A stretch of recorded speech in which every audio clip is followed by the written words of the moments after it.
You mentioned relationships, and you say, it's put strain on my relationship and it's hurt lots of things. I put a post on TikTok recently. I think the title was, "If you get married, you're fucking mad." And here we go. Go on, elaborate. No, but it was obviously just a catchy title to talk about the fact that I either say have the right partner or have no partner. Right. If you've just had a Barney with the missus, an hour before the fight, or you've got serious problems in your relationship, for weeks leading up to the fight, and how the fuck do you get that out of your head? Well, I've always said a happy fighter is a dangerous fighter. My coach always told me that. And when you're happy, you're dangerous. Guys, Matt Haycox here, and welcome to another episode of the Matt Haycox Show, where today I have a very special but repeat guest. I actually think it's only the second time I've ever repeated a guest, but I've got with me now PFL $1 million winning world champion Brendan Loughnane. I couldn't say that last time you were here, could I? It was about to be $1 million winner. But no, guys, if you have not listened or watched any of this before, I'll tell you a quick bit about Brendan in a minute. But most of you will have seen this, or you'll know Brendan from his socials, where we were talking back in April. I think it was back in April, and Brendan was just about to go into fight camp in Thailand for a month or so. Yeah, that's right, isn't it? Was that the first fight, or was it last year we spoke? No. Well, it was last year. Last season. No, it was this season, but last year, yeah. Right, okay, it was like April 2022. Okay. Where he'd just finished training in Dubai. He was about to go and do a month or so's fight camp in Dubai, so in Thailand, and then go and start the first of 4 fights on the journey to being $1 million champ. Yeah. And we talked a lot about, about discipline and the effort and the work that that Brendan's put in as a fighter. I mean, not just for this fight, but over his whole career. And when he won, which I guess was no surprise for any of us. I mean, like, it's no surprise knowing you, but anything can go wrong in those fights, can't it? And it was obviously still a touch and go battle along the way. I thought we've got to sit down and talk about what the last 4 months have been like. Well, yeah. So first of all, it's great to be back. It's great to be back on the show. And you're smiling like a millionaire this time. Mate, I can't take the smile off my face. How? You know what I mean? It's just like last time we was here, we talk about shoulda, woulda, coulda, what if, and now I'm sat here with the job done. It's a double-edged sword, really, because it's like, yeah, it's great, but now what's the next goal? You know what I mean? That's what I've been dealing with the last couple of days. So, I mean, we'll go back in a minute and talk about, what happened over the last 4 months.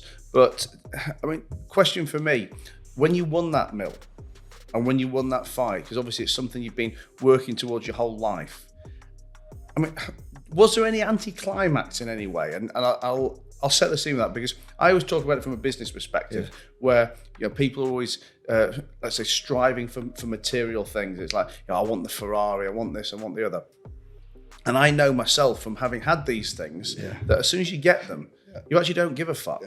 Because if all you're really interested in is the Ferrari, then you'll never be happy or interested in anything. And it's actually the journey of making the money. Yeah. And now I've had so many cars where I try and get them, I drive them twice and sit in the drive, and I can't wait to get rid of the fucking things. Now, obviously, you want your million, but was it all it's cracked up to be? Well, I've been asked this question a lot now. It's like, what was worth more, the belt or the dough? And I mean, first of all, I did the post-fight press conference, and they asked it when it was just fresh. And my initial response was, it wasn't either of them, it was the performance.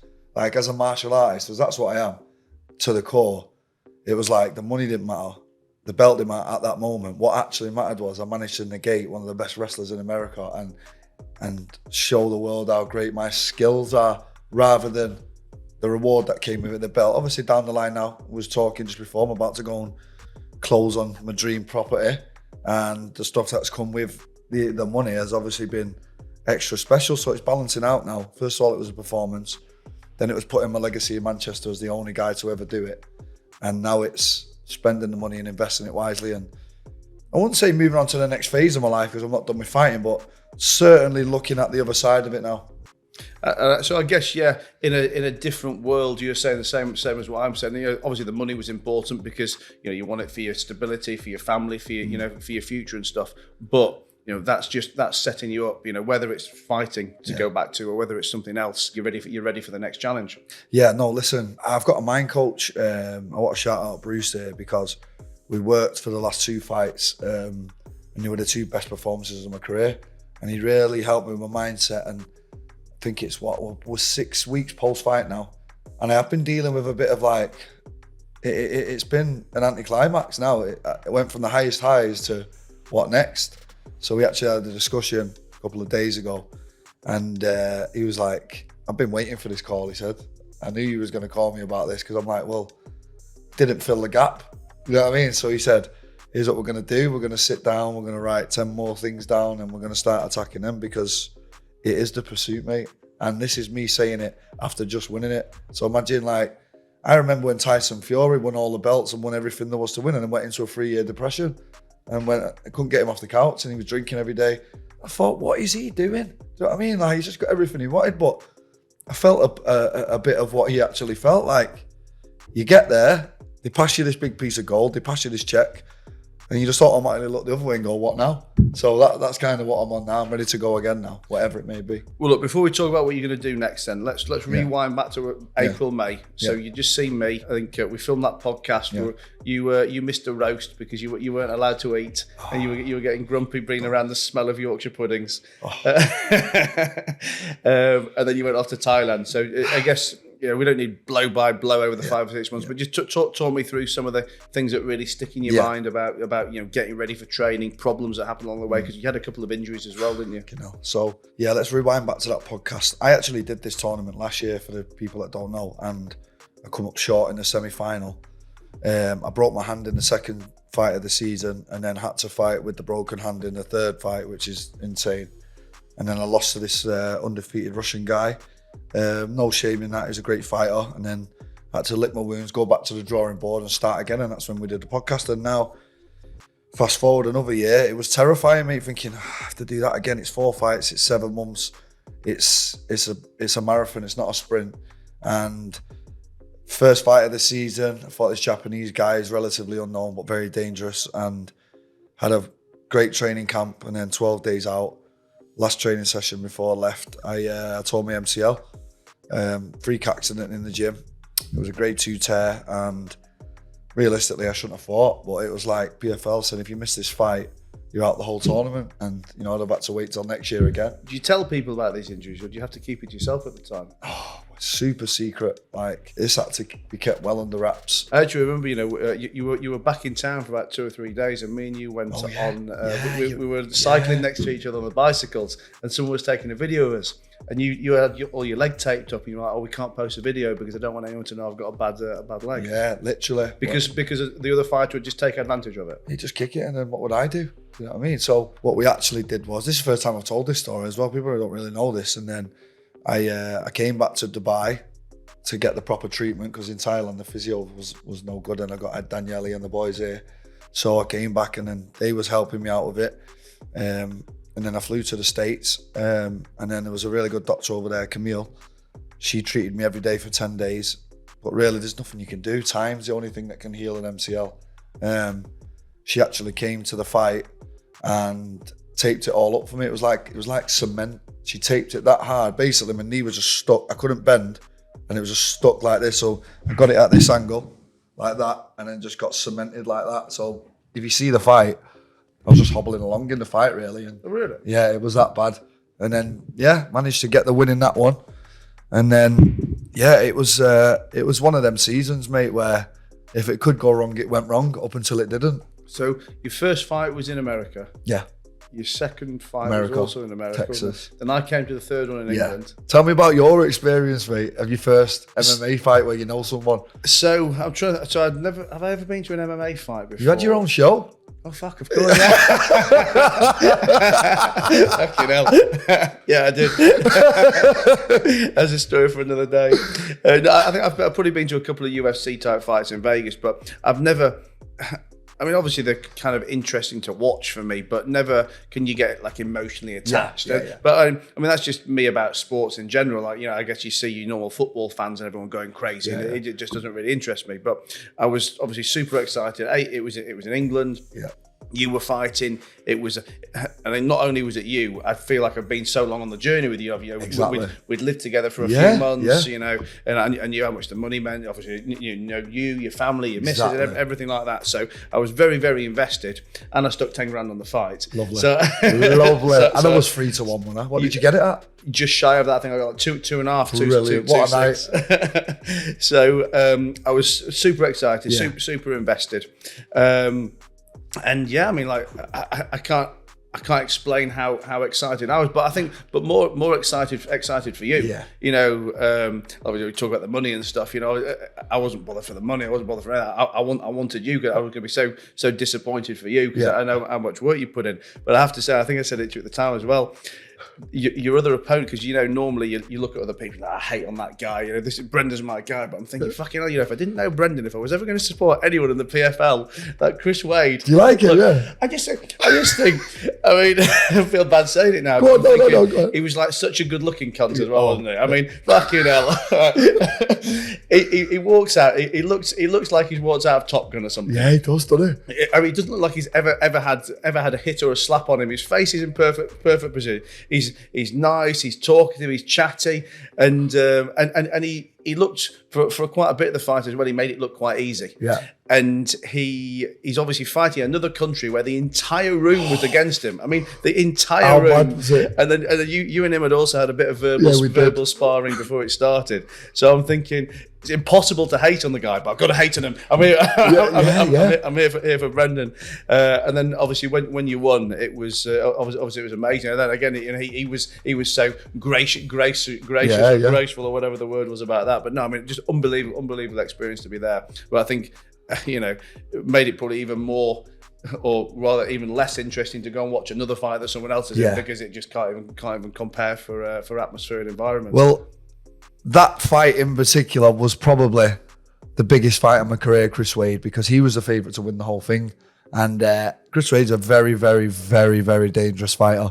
And when he was saying, he was talking to me in this, like, we had a face-off 2 days before it, and he's like, he has fought better guys than me. He is more experienced than me. On paper, that's why they had me as 3-1 underdog. He should have won. And like, can you imagine sitting down with a guy and he's saying, yeah, I've come over here. He said, I'm going to pin you down, choke you out in front of your mum and everyone. Yeah. And I'm looking at him thinking, you might fucking possibly do that. You know what I mean? So the nerves and what I had to battle to get through that fight alone it was incredible. And like, I was nervous, even like when I was warming up, it just didn't feel right. And like, I could, because first time I fought at home in about 4 years, I've always been in America, and the grudge match leading up to it, the anxiety of the shit that he's saying he's going to do to me, and then all you guys being there. Don't forget, I've been in America for the last 4 years where no one's really there, so there's no pressure. Whereas you're saying that he had the pressure, I actually had the pressure, because he's the one that's coming over here with nothing to lose sort of thing. I'm the one with 6,000 screaming English, going mental. And if you lose, mate, you're the one that has to see everyone, speak to everyone. So I just remember when I was walking out there and I just looked around, it was like a football match, wasn't it? It was all Manchester. Crazy, yeah. Like, best atmosphere I fought in. And I proper like said to myself, like, because I've not fought in England for so long, I'm going to enjoy this moment. So I don't know if you really remember when I walked out, I proper looked about, walked up and down, enjoyed it for a second. I thought, just be in the moment. Just be in the moment. This ain't going to last forever. So when are you going to get all your mates here and this sort of thing again? So I just soaked the moment up.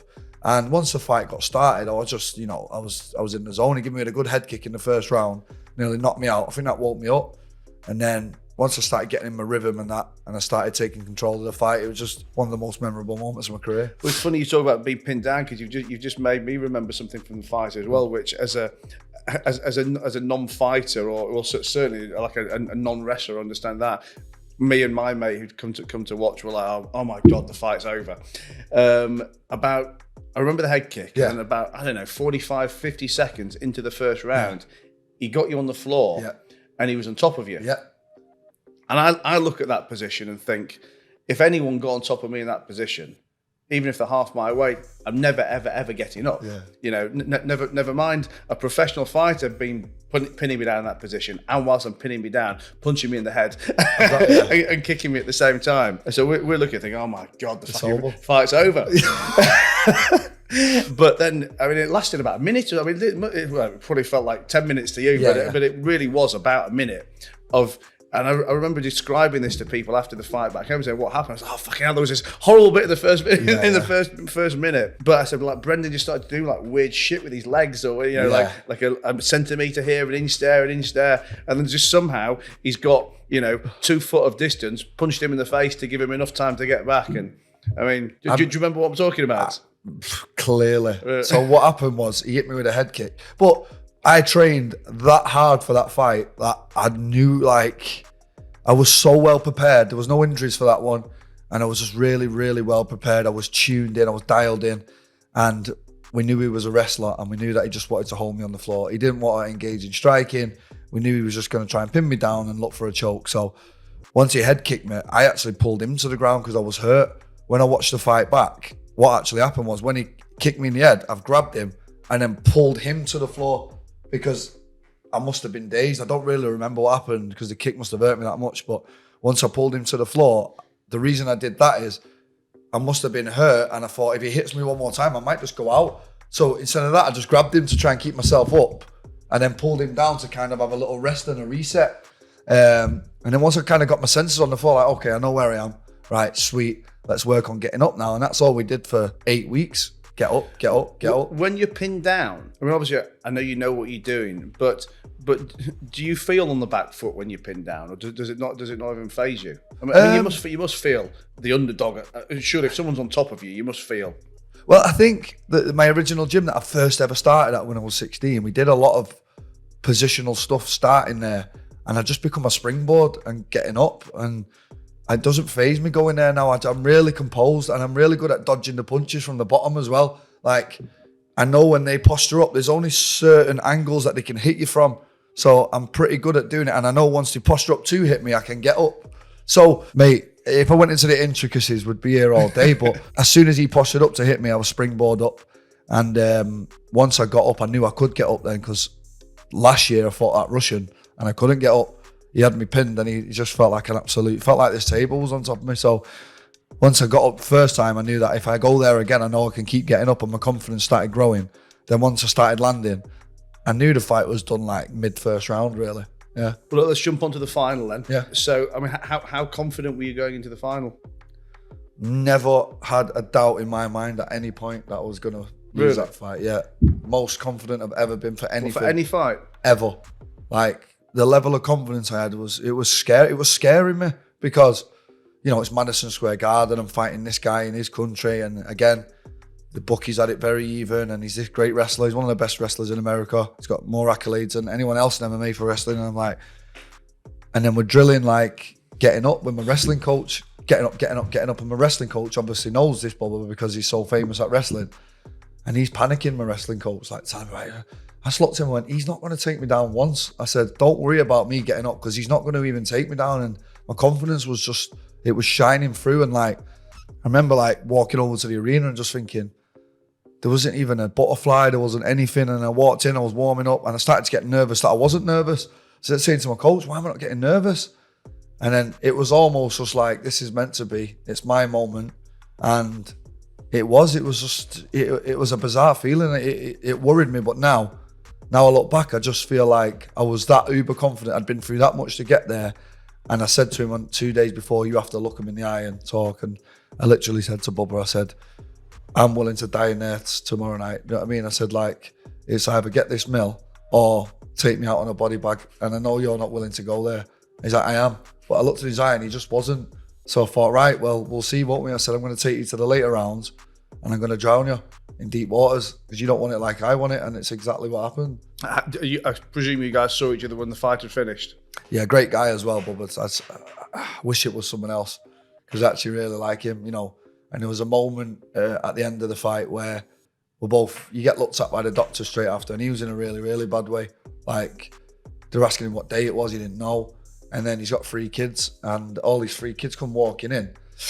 And I've like got up, you know, to embrace his kids, and they're just like, oh, get away from me sort of thing. And they're almost scared of me of what they've just done to the dad. Do you know what I mean? And how old are the kids? Very young, 3 of them. And that was I didn't enjoy that at all. But he said something really important I actually want to tell everyone.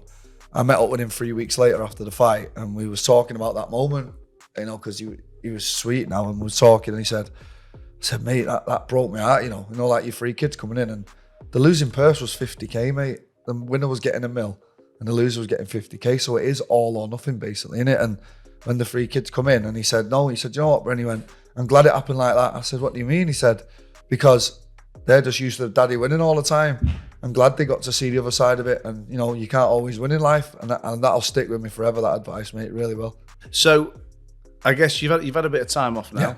Yeah. I mean, you say that again. Is this the longest that you've not trained super hard? Well, you could say not super hard. I've probably been in the gym maybe 15 times in the last 6 weeks, which is just unheard of for me. It's usually twice a day. Yeah, no, that's what I mean. Like in all the time I've known you, I mean, it's never just been the twice a day. I mean, you've maybe been in the gym twice a day, plus the yoga, the run, I mean everything. You're like a wild day for you. You know, a wild weekend is having a roast and a pint, isn't it? You know, and I think it's been like that since probably 15 plus years for you.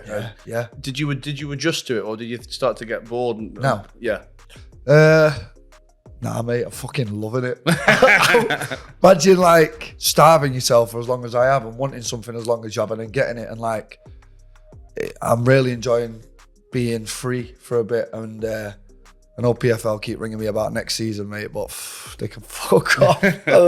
Nah, I'm only joking, but it's just like having freedom now and being financially free and having the accolade as a world champion. People look at you differently, talk to you different. Everything's different now. But like we said at the beginning, you don't feel it's taking your hunger in any way. It's just pointing you now in a different direction to apply that hunger elsewhere. No, of course. Like, I'm always going to be a hard worker, and you know, I think I was just happy to get away from training for a bit after what I had to go through them last 2 years to get this belt and get this money. It was just like, it was a dog's life, mate. It was like, you know, you've been there, you've watched my relationship, you've watched my health. I've sacrificed absolutely everything for this. Like, can you imagine going to bed with hunger pains at night? That's what I've been doing since I was 15 to get this. Like, people won't understand why I actually went through to get it.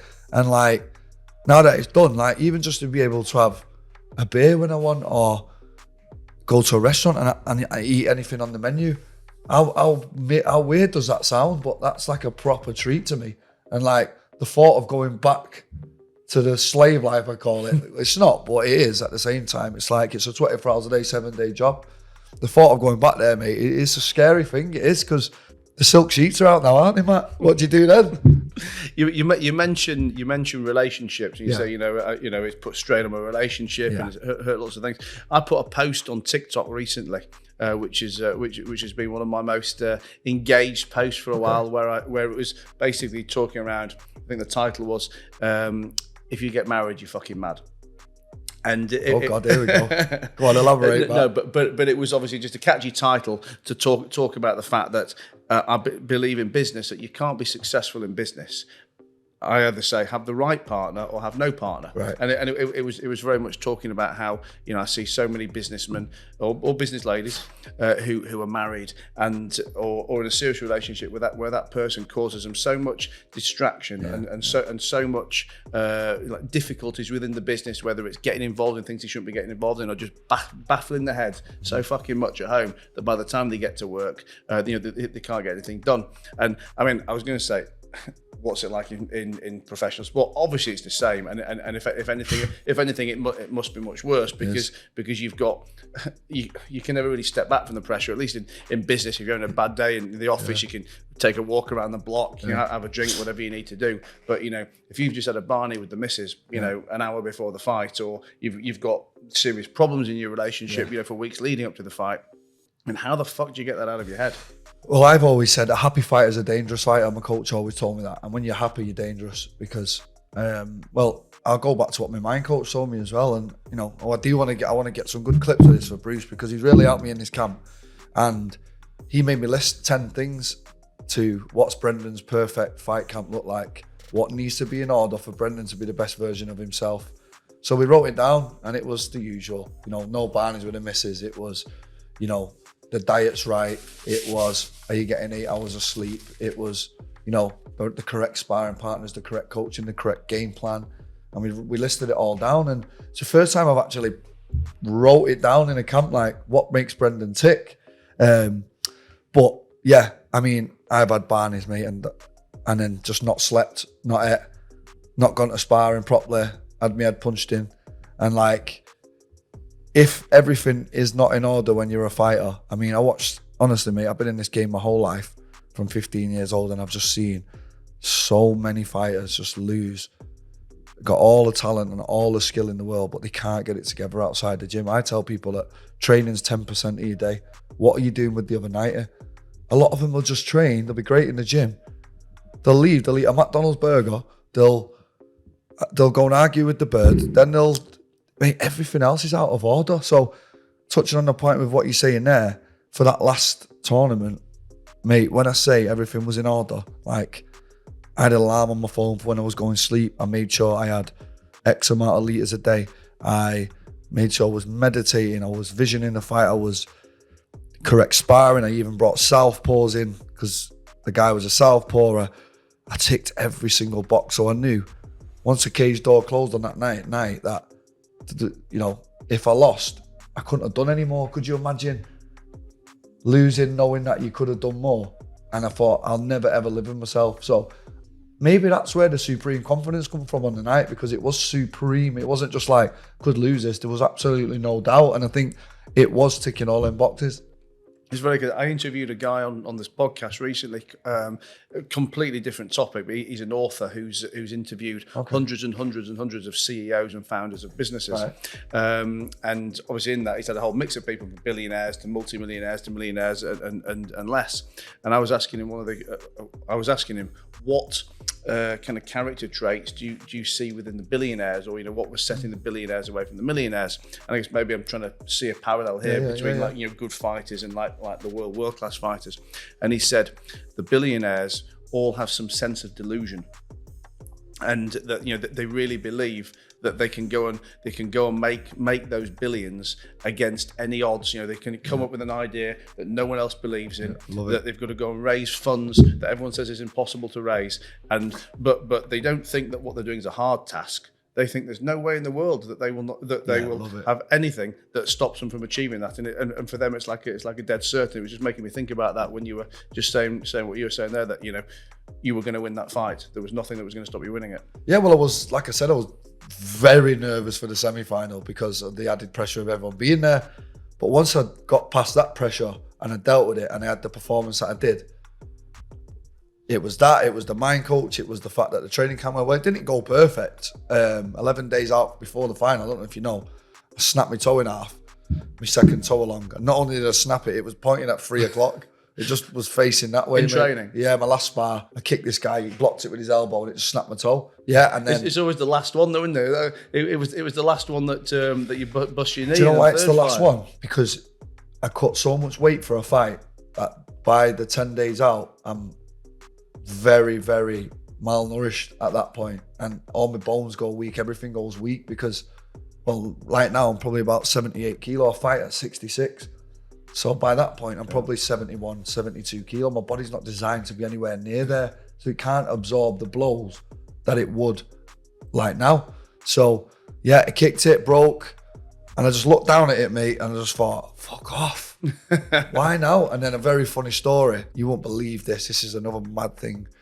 I was in a gym where like I didn't know half the fighters, obviously, because it's a very, it's a big gym, and there was about 60 people on the mat that day when I did it. And I'm thinking, fucking hell, I can't have him find out about this. Because even like if you pin you on the fence and started standing on it, like imagine it's broken, it's going to work. So I thought, fuck. Bubba Jenkins then comes out with a post the next day on his Instagram. You can't write this bit.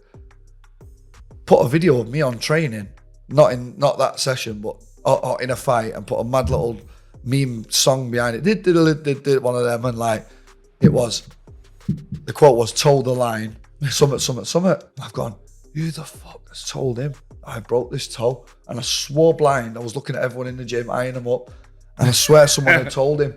And when I went for dinner with him 3 weeks after the fight, I said, I need to ask you something. Who told you? He went, no, he went, that's just a saying in America, told the line. He went, nobody told me anything. And in my head, I was dead certain that someone had grassed me up in the gym. Yeah. And I even had a hit list. I had a short list of 3 guys. And I was like, it's definitely one of them. And I was like looking at him in the gym, like someone's DM'd him and said, Brendan's injured. Someone's been that vicious to do that. No one had said anything, mate. That just shows where your mind goes at them levels. Well, look, when I said we were doing this podcast on Instagram, I put a little post up to see if anyone had any questions for you. Cool. And it's funny. I sometimes do it with guests I've got on, and I'll get a few questions, but I've had more questions sent to you than I think I've had from everybody put together. There we go. So it shows how much I guess everyone's follows you and invested in this. I've read some of these. I don't even understand half of this stuff. Let's have a laugh. It's, Mank twang, is it? I'm gonna do these in the order that they came, and if you don't want to answer anything, just tell me. There's a few there, isn't there? There's more than that. Serious? Yeah, No, we'd have to do them all. You practically want to know me nowadays. Let's start off with a fun one. It says, let's play Fuck, Marry, Kill. I don't even know who these people are. Kyla Harrison, Paige Van Zandt, Mrs. Dana White. Oh, I'll pass that one. Next question. I'm going to save that one till last, actually. How difficult have you found it making a life from fighting? I don't understand that. I don't know if it means making a life context after fighting. But anyway, you answer how you think. Yeah, I mean, very hard. I know exactly what they're saying. It's like only 1% of anyone that ever does this sport gets paid. Maybe even 0.5%, because even in the UFC, you're making 10,000 to turn up and 10,000 to win, $20,000, pay your tax, pay your manager, pay your coach.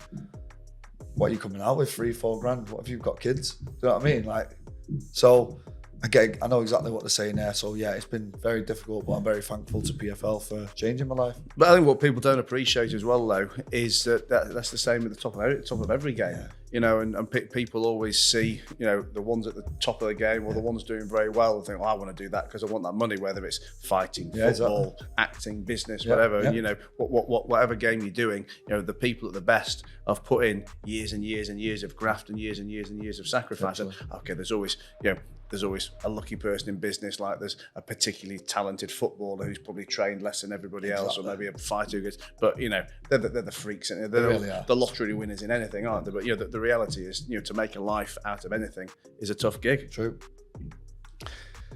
Tell him to call out Paddy the Pussy. He was laughing at Brendan to Dana White. Yeah. Well, we've ironed that one out. Someone says, what was going through your mind when Bubba hit you clean on the nose?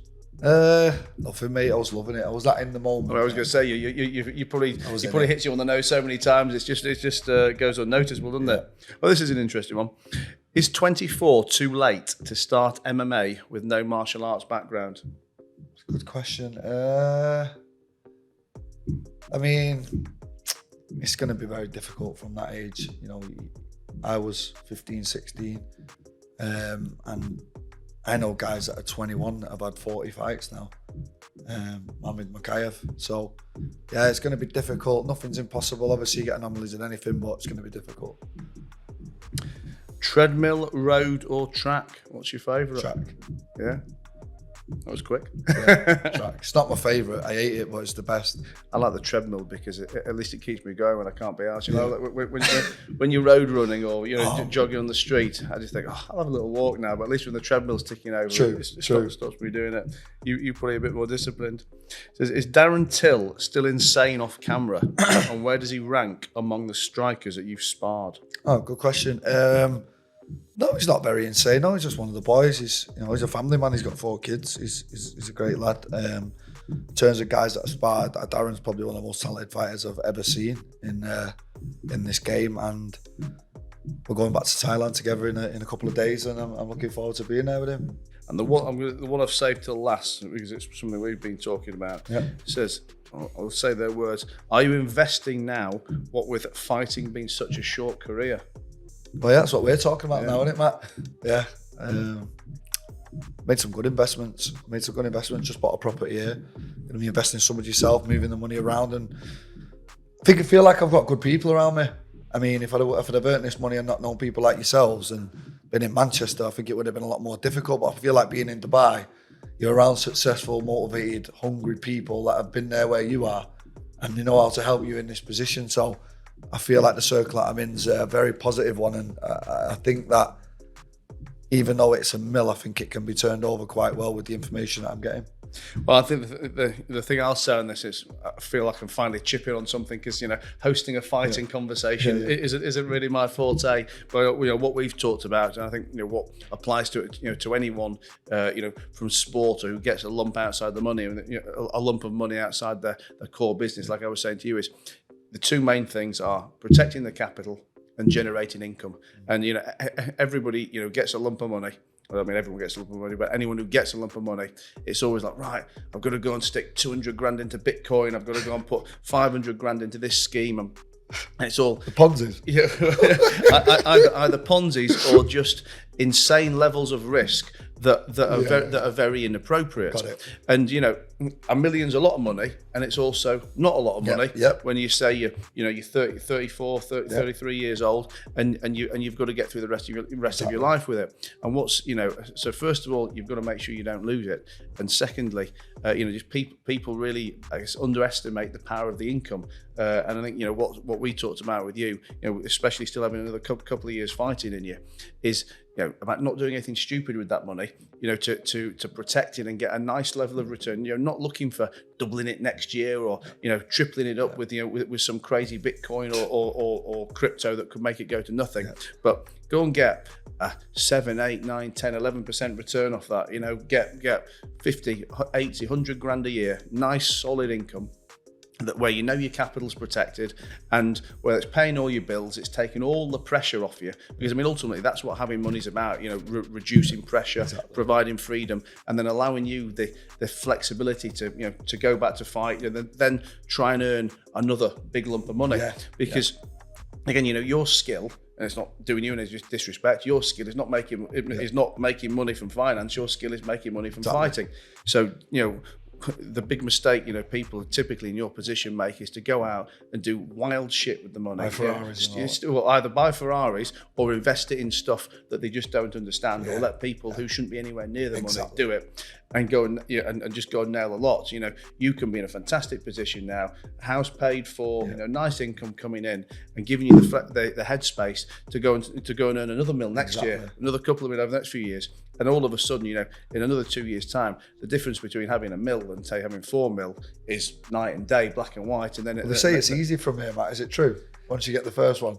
Well, I'd say, listen, it's definitely easier, because ultimately it's not about the money. It's about the compounding, the compounding of knowledge, the compounding of information, the compounding of what you've already got. And I guess you can probably find an analogy to that yourself in fighting. That, I don't know, getting your first punch is the hardest, or taking your first punch is the hardest, and as time goes on, you get more immune to that, or once you've I don't know, when you've run your first mile, the second, third, fourth, fifth are easier because you've got the basics. And ultimately, growth and success in anything is just, it's not one quick big hit. It's the compounding of the little things time and time again. So when I know, when I lost all my money, let's say in 2008, I was never, I'm not going to say I was never worried about losing it, but I was kind of relaxed when I came out of it because I knew everything I'd already done to make it the first time around. And I can go and make it again, a lot quicker, because I can sidestep all the mistakes. It's like, you've taken your foot off the pedal now from the training, but when you start again, you've already got that underlying level of conditioning in your body. Always. You already know the things that work good for you and don't work good for you. So you can probably take 3, 4, 5, 6 months off, or running slowly, and then go and in a month be back in the shape of your life again. Exactly. I think I mean, there's always analogies between sport and business, but I think these are very pertinent for now.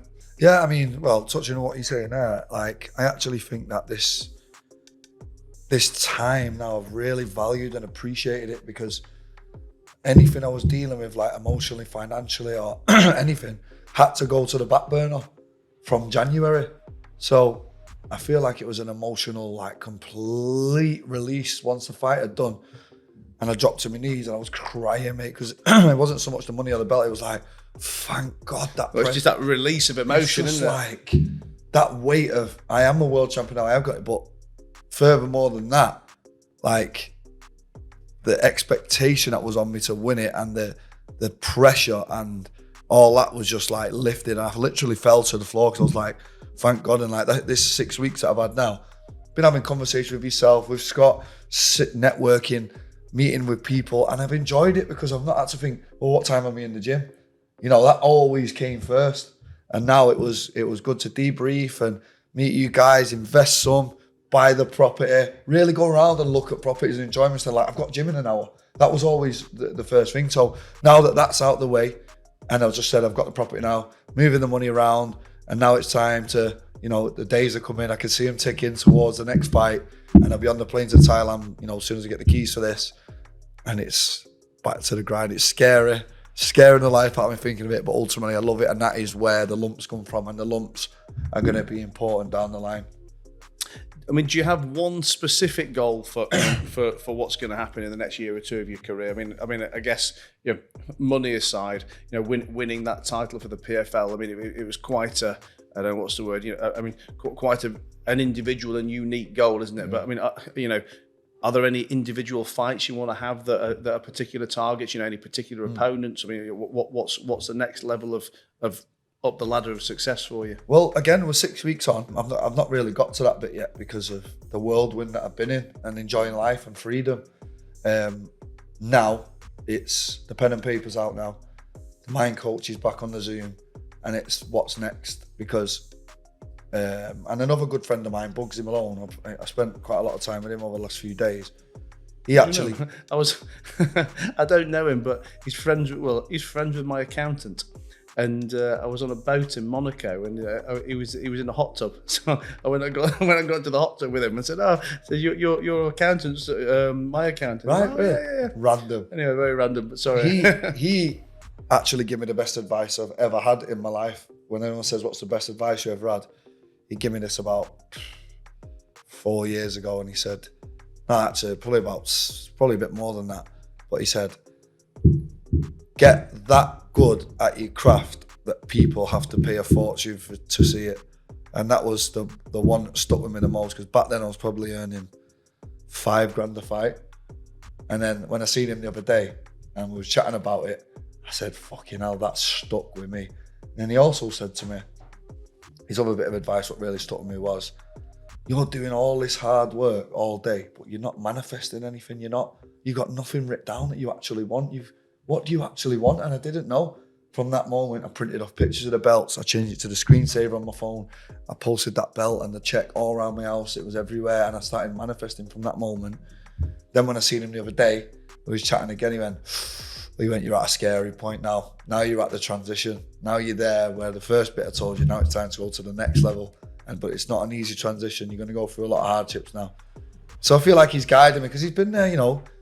You're talking about a guy that wrote a lyric when he was 16 that said, tell Guy Ritchie he doesn't have to pay me because Snatch is my all-time favourite gangster movie.